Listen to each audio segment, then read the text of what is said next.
More information has come out today about a violent incident that occurred in Lura last month on the 24th of August, where two males and one female were taken to hospital with critical injuries. Getting the majority of my information for this article from the Sydney Morning Herald because they were the ones with most of the details.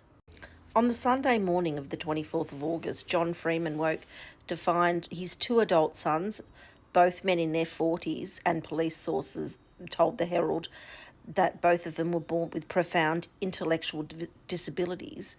He found them suffering from stab wounds. And then in another room, his wife of many decades, a 67-year-old Deborah Freeman, was found unconscious, surrounded by blood and the remnants of what police believe was a failed attempt at taking her own life through a large dose of pills. He immediately ran to the neighbours for help. They contacted emergency services. When first responders arrived, both sons were unresponsive when discovered, with their life hanging in the balance.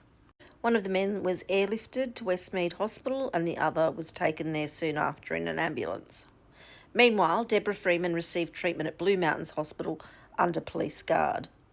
A police investigation has resulted in Deborah Freeman being formally charged with 2 counts of causing grievous bodily harm with intent to murder.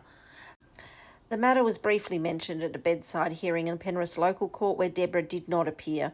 She didn't apply for bail and it was formally refused. An AVO was also put in place which prohibits her from contacting her sons and husband. Both of her sons still remain in hospital.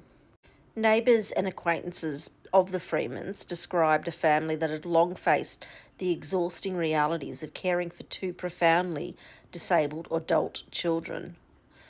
The children, the sons, had been disabled since birth and required constant supervision and support for decades. Both Deborah and her husband John had borne this responsibility together.